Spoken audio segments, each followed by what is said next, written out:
Hello friends, मैं जमाल और Android tutorial series पे हम काम कर रहे थे अपने ई कॉमर्स एडमिन पैनल। अपने ई कॉमर्स एंड्रॉयड ऐप के लिए हमने अपने एडमिन पैनल बना रहे थे। ठीक है, तो लास्ट यहाँ तक हमने डिज़ाइन किया था। लास्ट वीडियो में वहाँ पे हमने देखा भी था, ऐड कैटेगरी का एक फॉर्म जा रहा था। प्रोडक्ट पे भी हमने कुछ भी नहीं किया था। यहाँ पे क्लिक करने से ये वापस डैशबोर्ड में चले आ रहा था। ठीक है, ये सारे पेजेस थे ई डब्ल्यू डायरेक्टरी के अंदर। ये हमारा एपीआई का फाइल्स है, लॉगिन और साइन अप। इसके अंदर ही मैंने एडमिन का एक फोल्डर बना लिया। अभी इंडेक्स लॉगिन वाला पोर्शन नहीं किया है। ऐड कैटेगरी, डैशबोर्ड, ये सब हमने कर लिया है। तो ऐसा करते हैं कि पीएचपी में हमने इंसर्ट वाला पार्ट देख लिया था। ठीक है, इसलिए ये एक पोर्शन हम यहाँ आज कवर कर लेते हैं। उसके बाद फिर हम वहाँ पीएचपी की वीडियोस को कवर करेंगे। 4-5 लॉगिन, साइन अप वगैरह सब वहाँ देखेंगे। उसके बाद फिर हम वापस आएंगे। तो एक टॉपिक आज हम यहाँ कवर करना चाहेंगे, वो है कैटेगरी अपलोड का। ठीक है ना, देखिए यहाँ पे ऐड करते ही ऐड कैटेगरी आ जा रहा था। ये सारी चीज़ें हमने यहाँ पे दिखाई थी। चलिए ऐड कैटेगरी की फाइल को ओपन कर लेते हैं, फूटर को ओपन कर लेते हैं, हेडर को ओपन कर लेते हैं। 3 चीज़ें लगेंगी। हमने सारी चीज़ें लास्ट वीडियो में हमने देखी थी। अगर आप नए हो इस वीडियो में, फर्स्ट टाइम हो, तो इस वीडियो में अभी तक हमने 9 वीडियो, इस पूरे प्लेलिस्ट में हमने 9 वीडियोस बना लिए हैं। तो अगर आप नए हो तो काइंडली वो सारी वीडियोस को देखो, तब जाके आपको ये चीज़ें कहाँ तक आई हैं ये आपको समझ में आएंगी। तो ये हमारा ऐड कैटेगरी वाला पोर्शन था। ऊपर में header.php है, नीचे footer.php है, और ये ऐड कैटेगरी डैशबोर्ड तो है। क्या लगेगा अगर हम अपने यहाँ पे हम चाहते हैं कि अपलोड करें, कैटेगरीज अपलोड करें, तो क्या होगा? आप सबसे पहले डेटाबेस में आइए और कैटेगरी का ये जो टेबल है इसके स्ट्रक्चर में जाइए। यहाँ देखिए क्या क्या चीज़ें लगेंगी। Cat name, image, short description, status, है ना। स्टेटस तो बाय डिफ़ॉल्ट हम सबका एक्टिव रखेंगे, 1 करके रखेंगे। बाद में चाहे वो किसी कैटेगरी को डिसेबल करना चाहें तो स्टेटस 0 कर लेंगे। तो बेसिकली हमें ये 3 ही चीज़ें चाहिए, कैट नेम, इमेज और शॉर्ट डिस्क्रिप्शन। ठीक है, तो यहाँ आ जाते हैं। यहाँ पे देखिए कैट ईमेल है, पासवर्ड है। तो अब चलते हम यहाँ पे email address which is input type email, तो इनपुट टाइप टेक्स्ट कर लेंगे इसे हम। ठीक है, और यहाँ पे भी इनपुट टाइप टेक्स्ट कर लेंगे। और ये जो हम ईमेल एड्रेस है यहाँ हम लिख देंगे कैटेगरी नेम। कैटेगरी नेम आप देख लो यहाँ पे क्या दिख रहा है भाई, कैटेगरी नेम। एंटर ईमेल, ये अपने को प्लेस होल्डर में ज़रूरत नहीं है, फिर भी दे देते हैं। Enter your category name, your category name. ठीक है, चाहे बस हम यहाँ देखते हैं एंटर कैटेगरी नेम। देखिए क्या, ठीक है। We will never save it, ये वाला अपने को नहीं चाहिए। ये चीज़ें हमें यहाँ पे नहीं चाहिए। ठीक है, चलिए अब आ जाते हैं हम पासवर्ड में। तो अगर मैं अभी आपको दिखाऊं, ये क्या भाई, ये मैं नहीं चाहिए। अभी मैं आपको दिखाऊं तो फिर आप आ जाइए। हमें इमेज चाहिए और शॉर्ट डिस्क्रिप्शन चाहिए। ठीक है, तो इमेज के लिए क्या करना है, यहाँ पे कैटेगरी थंबनेल। ठीक है, ये हम जब अपने रिसाइकलर व्यू पे जब हम कैटेगरीज को डिस्प्ले करेंगे तो ऑब्वियसली हमें एक इमेज चाहिए होगा। तो ये उसी इमेज का यहाँ पे वही इमेज काम होगा। तो इनपुट टाइप पासवर्ड की जगह हो जाएगा इनपुट टाइप फाइल। ठीक है, नेम तो आपको देना पड़ेगा। तो नेम हम कर देते हैं अपलोड। ठीक है, यहाँ पे इनपुट टाइप टेक्स्ट, यहाँ पे जो है नेम, ये नेम हम कर देते हैं सी नेम। तो सी नेम और अपलोड।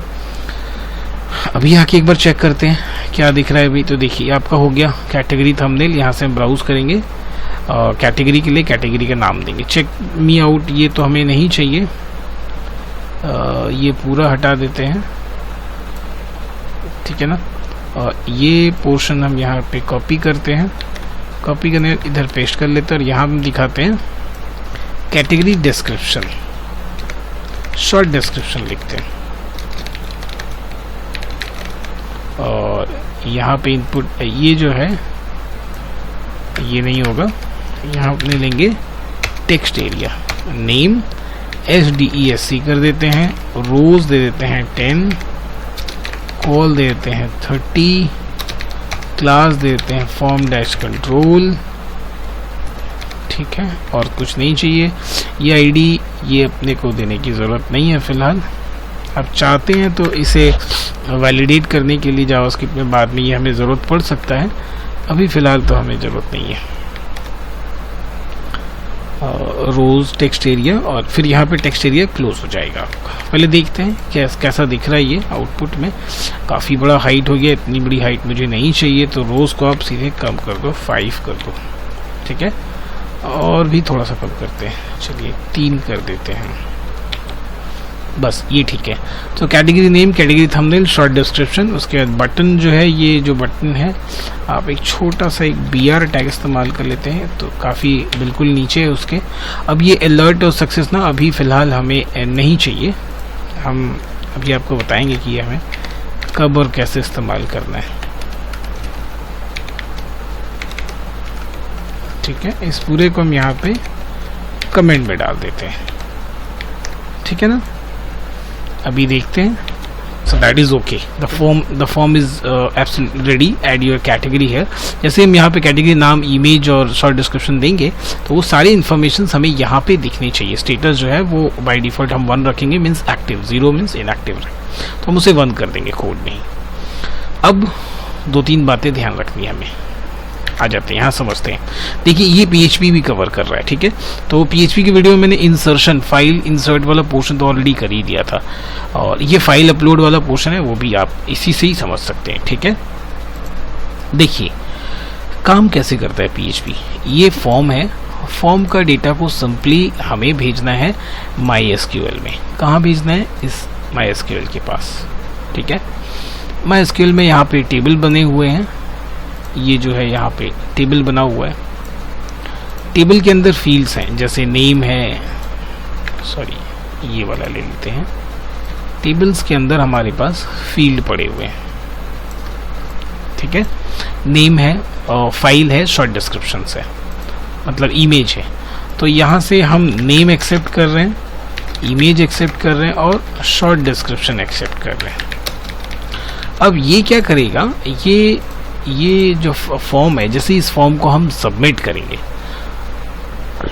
इस तीनों का डेटा को हम एक ऐसे फाइल में रिसीव करेंगे जो सिर्फ प्रोसेस का काम करेगा, कुछ डिस्प्ले का काम नहीं है, सिर्फ प्रोसेस। मतलब डेटा यहाँ रिसीव करेगा, इन तीनों का डेटा रिसीव करेगा, रिसीव करने के बाद वो इस माई टेबल में फेंक देगा, और उसके बाद फिर यहाँ पे इसे वापस लाके बता देगा कि भाई आपका जो डेटा है वो सक्सेसफुली इंसर्ट हो गया है। लेकिन क्वेश्चन दिमाग में ये आता है कि इमेज का क्या होगा। नेम तो चलिए समझ में आता है, टेक्स्ट है, वो उसका डेटा टाइप टेक्स्ट कर लेंगे, वो सोर्स रन कर लेंगे। शॉर्ट डिस्क्रिप्शन भी टेक्स्ट है, वो भी स्टोर हो जाएगा। इमेज का क्या करेंगे हम?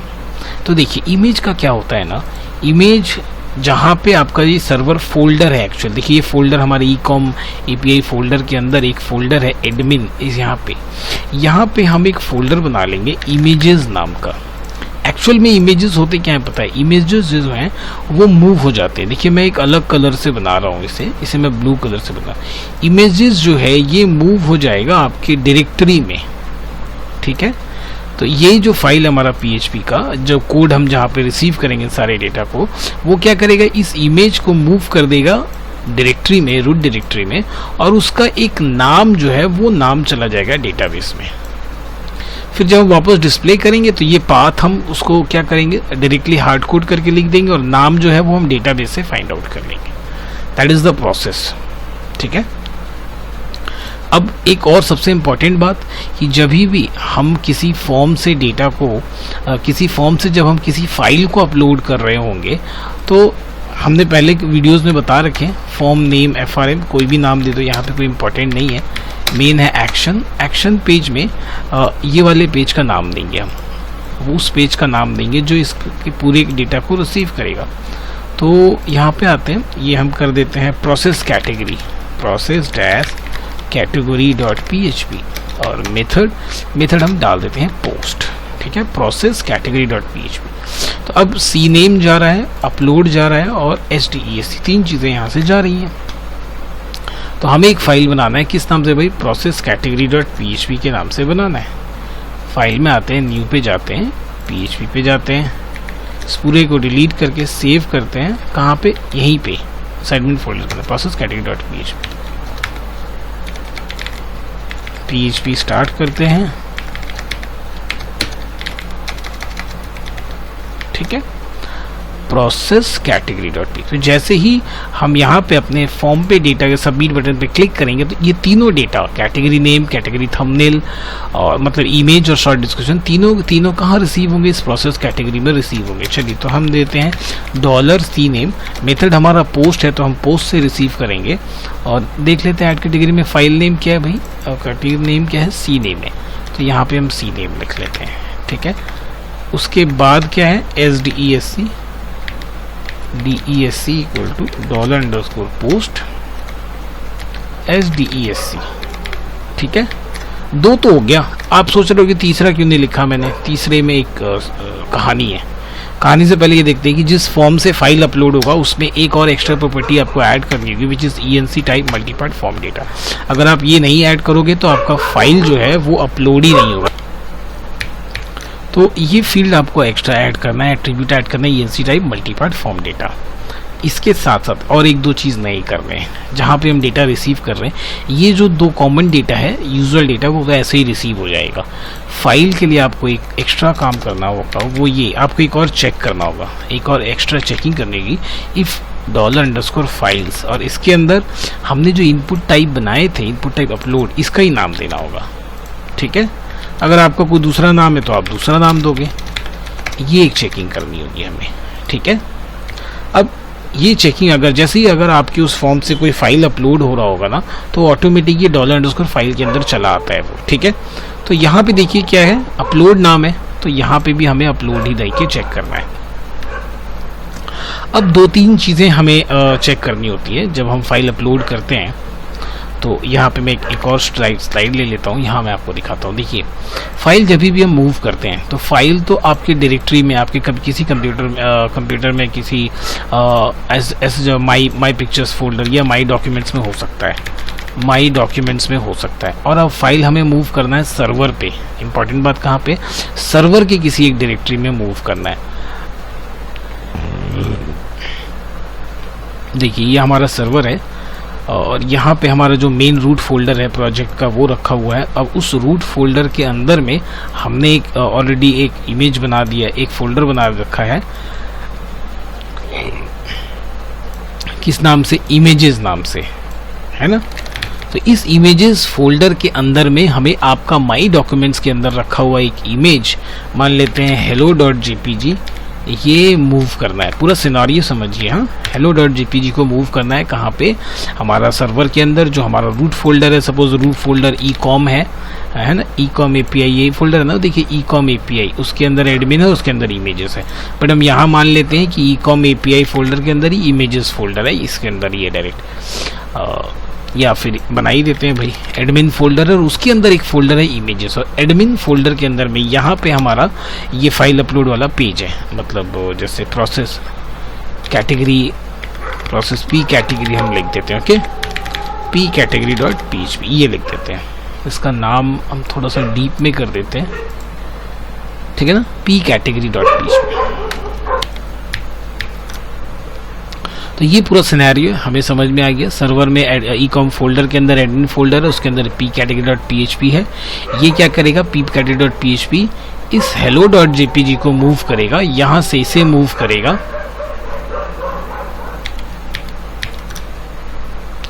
तो ये P कैटेगरी क्या करेगा? माई डॉक्यूमेंट्स के अंदर रखे हुए इस hello.jpg को यहाँ से उठाएगा और यहाँ से उठा के ले जाके इस इमेजेस फोल्डर के अंदर मूव कर देगा।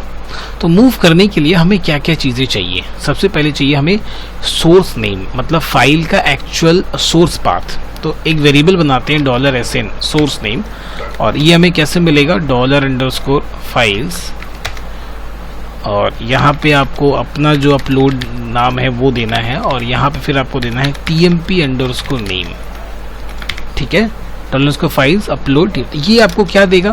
ये आपको कुछ ऐसा देगा, माई डॉक्यूमेंट्स के अंदर माई पिक्चर के अंदर hello.jpg, आपको कुछ ये ऐसा सिनेरियो बना के देगा। तो ये हो गया सोर्स पाथ या सोर्स नेम। अब हो गया आपका ओरिजिनल नेम, एक्चुअल नेम क्या है फाइल का? तो फाइल का एक्चुअल नेम आप इसे पूरे को कॉपी करो और यहाँ रखो, और जस्ट नेम जब आप इस्तेमाल करोगे so it will give you the actual name, it will give you this one hello.jpg, ये आपको बना के दे दिया, ठीक है। अब आ जाते हैं $DN, डेस्टिनेशन नेम, कहाँ मूव करना है हमें, तो भाई इमेजेस फोल्डर के अंदर मूव करना है, और इमेजेस फोल्डर के अंदर किस नाम से मूव करना है, तो जो इसका एक्चुअल नेम है $ON वही दे देते हैं, उसी नाम से मूव करना। तो जिस नाम से ये है उसी नाम से ये मूव कर जाएगा इमेजेस फोल्डर के अंदर में। बाकी का क्या भाई, आगे डेटाबेस में हम क्या करेंगे, देखिए अब यहाँ आ जाते हैं। यहाँ देखिए मैंने दिया इमेजेस में टेक्स्ट दे रखा है ना, क्योंकि इमेजेस में अल्टीमेटली हम सिर्फ और सिर्फ ये नाम को ही मूव कर देंगे, hello.jpg। इमेजेस में क्या जाएगा, ये नाम, मीन्स वो नाम कहाँ पे, ON में है, ठीक है।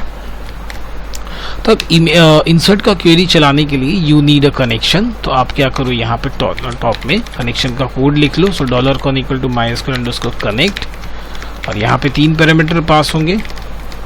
सबसे पहले तो लोकल होस्ट पास होगा, है ना।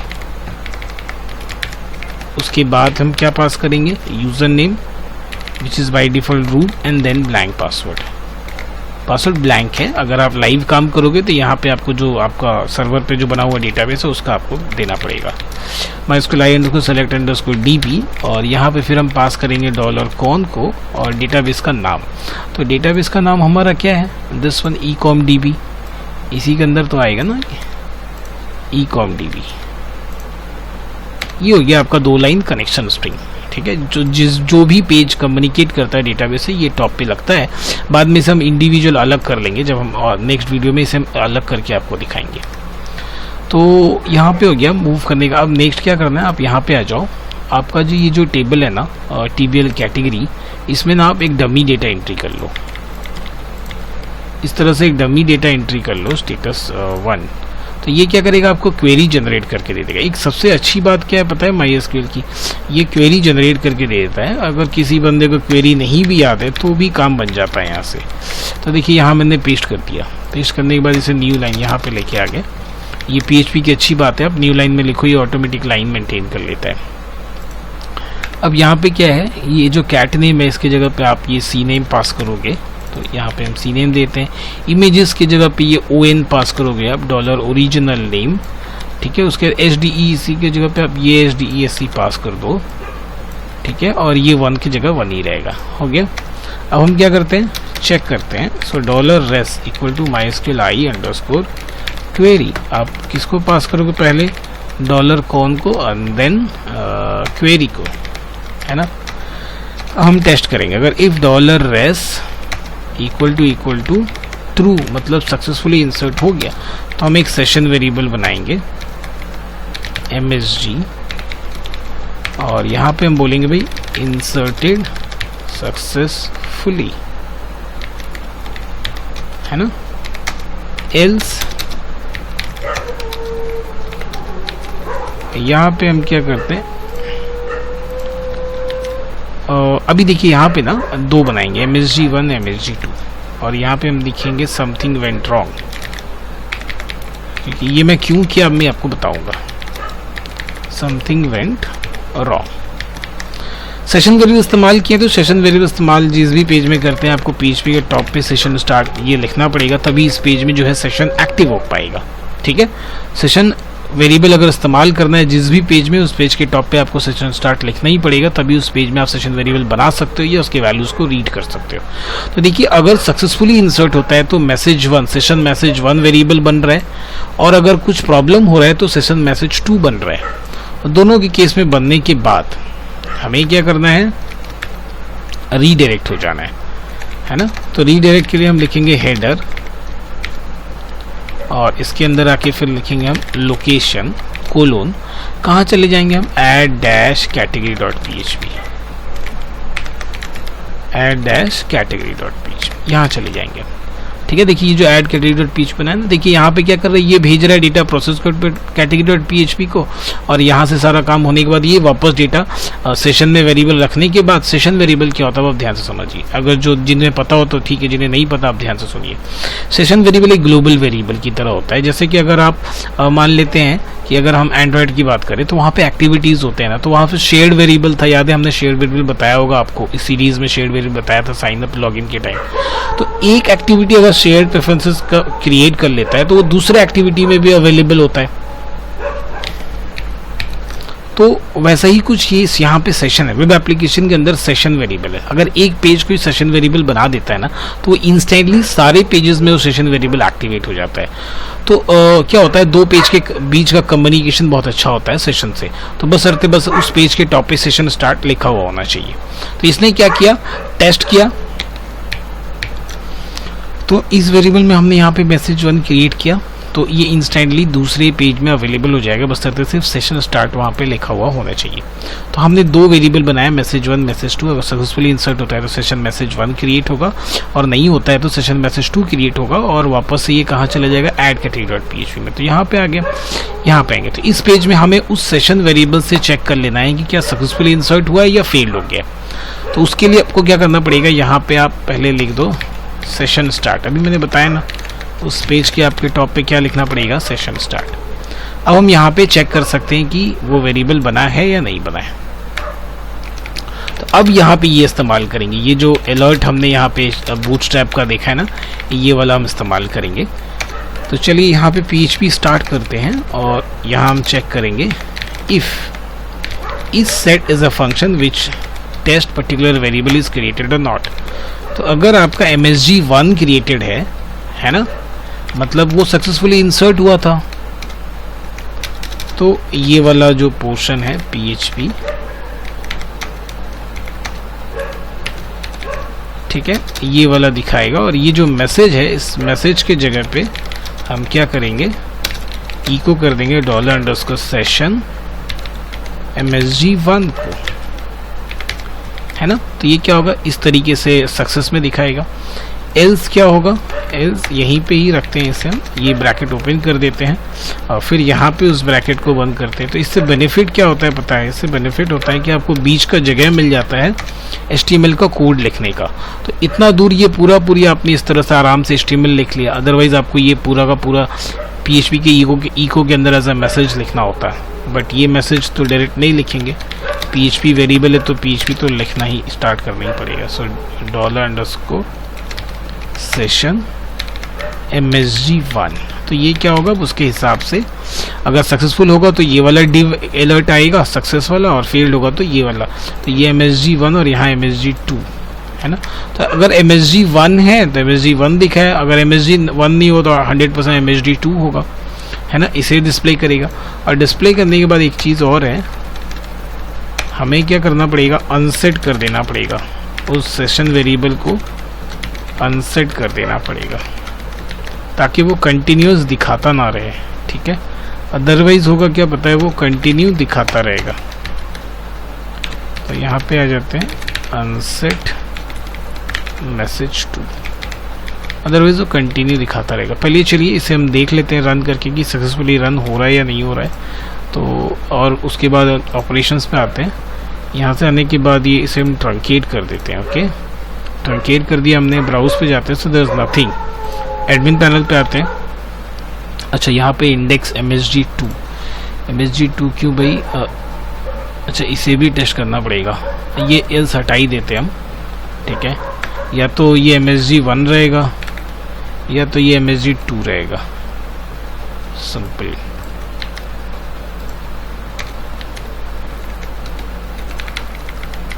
अब ये अगर MSG2 है तो ये वाला, और MSG1 है तो ये वाला।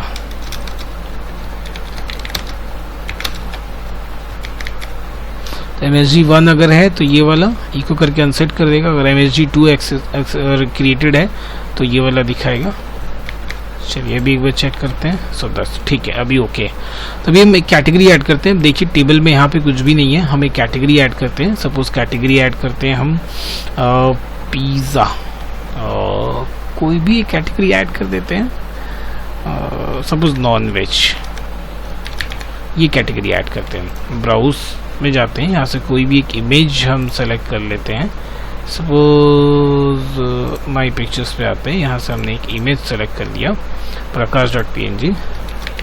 This is the short description of category non veg category, ठीक है। सबमिट पे हमने क्लिक किया। अब देखिए क्या दिखा है, इंसर्टेड सक्सेसफुली, है ना। रिफ्रेश करेंगे तो चला जाएगा। अब ब्राउज पे आते हैं। यहाँ देखिए क्या दिख रहा है ना, नॉन वेज कैटेगरी ऐड हो गया, ID category non veg, image प्रकाश.png, शॉर्ट डिस्क्रिप्शन एंड स्टेटस 1। अब हम यहाँ पे आते हैं, देखिए इमेजेस में इमेज मूव नहीं हुआ, कुछ तो मिस्टेक है। क्या मिस्टेक है भाई? प्रोसेस कैटेगरी में चले आते हैं, देख लेते हैं। फाइल्स $_ फाइल अपलोड, नाम चेक कर लेते हैं, input type file, name upload, ENC type तो हमने दे रखा है, ENC type multi part form data, ठीक है ओके। फाइल तो मूव ही नहीं करवाया हमने, so MySQL i underscore sorry move underscore uploaded underscore files, this is a function which accept source name and then destination name, ठीक है ना, DN। तो भाई ये क्या करेगा, ये यहाँ से उठाएगा, सोर्स पाथ से उठाएगा और मूव कहाँ करेगा, डेस्टिनेशन पाथ में। नेम वही वाला रह जाएगा, उसके बाद फिर यहाँ पे वो ओरिजिनल नेम जो ON वाला पार्ट है ये मैंने भेज दिया था माय डेटाबेस के लिए, ठीक है। तभी हम क्या करते हैं, एक बार हम इसे पूरे को ट्रंकेट कर देते हैं। हम आते हैं ट्रंकेट, अब यहाँ पे आते हैं एडमिन पैनल पे, वापस एक नया कैटेगरी ऐड करते हैं, same as non veg, image लेते हैं, this is short description of category non veg, ठीक है। सबमिट, देखिए यहाँ दिखा दें इंसर्टेड सक्सेसफुली, रिफ्रेश कर देते हैं, यहाँ आते हैं ब्राउज पे आते हैं, देखिए दिख गया सेम थिंग। अब यहाँ पे आते हैं, देखिए इमेजेस के अंदर इमेज भी मूव हो गया। यहाँ पे आपको क्या करना है, जब लार्ज स्केल पे काम होगा ना, तो यहाँ पे ये ओरिजिनल नेम फाइल का मूव करने से नहीं होगा, आपको ये किसी टाइम स्टैम्प के थ्रू इस तरह नेम को यूनिक करना होगा, क्योंकि ऐसा हो सकता है अब ओरिजिनल नाम इस्तेमाल करोगे तो अगर लार्ज स्केल में जब ये काम होगा तो ऐसा बहुत सारा चांसेस बनता है कि 2-4 यूज़र का नाम सेम हो जाए, इमेज जो वहाँ से वो अपलोड कर रहा है, तो वहाँ पे ना सर्वर पे फिर फाइल मूव होने का और रिप्लेस होने का थोड़ा सा प्रॉब्लम क्रिएट हो सकता है। सो फार बेटर यहाँ पे ओरिजिनल नेम के लिए ना, जब मैं PHP पे ये काम आपको बताऊंगा तो ओरिजिनल नेम को प्रॉपर तरीके से किसी टाइम स्टैम्प के थ्रू रीनेम करके हम ऑलवेज टाइम एक नया नाम जनरेट होगा, ताकि कभी भी वो नाम किसी दूसरे नाम से रिफ्लेक्ट ना हो, ठीक है। तो ये PHP का पोर्शन था फाइल अपलोड करने का, और यहाँ पे देखिए इस टेबल में ब्राउज में आपको मिल गया ये इस तरह से कैटेगरी। तो यहाँ से हम क्या करेंगे, 8-10 कैटेगरी क्रिएट कर लेंगे, और यही 8-10 कैटेगरी, अब यही 8-10 कैटेगरी फिर क्या होगा, स्लाइड्स में आ जाते हैं, ये 8-10 कैटेगरी को हम डेटाबेस से फेच करके कहाँ लेके जाएंगे, अपने एंड्रॉयड डिवाइस में, एंड्रॉयड ई-कॉमर्स एप्लीकेशन में हम डिस्प्ले करवाएंगे, ठीक है। तो वो जो रेट्रोफिट के थ्रू हमारा एक फिर यहाँ पे एक और API बनेगा, देखिए ये जो API की लिस्ट है, यहाँ पे हम बाहर में ये लॉगिन साइन अप, अब यहाँ पे हम एक और API बनाएंगे, जो API क्या करेगा, कैटेगरी का डेटा को फेच करेगा और हमारे एंड्रॉयड एप्लीकेशन रेट्रोफिट को देगा, और रेट्रोफिट डेटा को रिसीव करके एंड्रॉयड एप्लीकेशंस में इन सारे कैटेगरीज को डिस्प्ले करेगा, ठीक है। सो इस वीडियो में हमने यहाँ तक देख लिया कैटेगरी अपलोड करने का। अब PHP के कुछ वीडियोस हम देखेंगे जहाँ पे साइन अप, लॉगिन वगैरह ये सब करने के बाद वापस हम इस एंड्रॉयड के इसी प्रोजेक्ट से फिर इसी वीडियो से स्टार्ट करेंगे, जहाँ पे या एप्लीकेशन पे आ जाते हैं। देखिए हम रिफ्रेश करेंगे वापस पे कैटेगरी ऐड, यहाँ पे आ जाएंगे और यहाँ पे फिर हम आपको दिखाएंगे कि किस तरह से जो कैटेगरी हमने अपलोड किया है उसे डिस्प्ले करेंगे, फिर प्रोडक्ट ऐड करेंगे क्या पर्टिकुलर कैटेगरी के रिस्पेक्ट में। इतना काम जब हो जाएगा तब हम एंड्रॉयड पे वापस लौटेंगे और फिर कैटेगरी को डिस्प्ले करेंगे रिसाइकलर व्यू में, उस पर्टिकुलर कैटेगरी के अंदर के प्रोडक्ट को फिर रिसाइकलर व्यू में डिस्प्ले करेंगे, कार्ट में ऐड करेंगे, चेकआउट करेंगे, फिर काम खत्म। फिर वापस इस वेब एडमिन पैनल पे आएंगे, एक और मेनू बनाएंगे, यहाँ पे हम इनवॉइस का या फिर ऑर्डर का, जो भी ऑर्डर आए होंगे यहाँ पे वो ऑर्डर ये चेक कर सकता है एडमिन पैनल, ठीक है।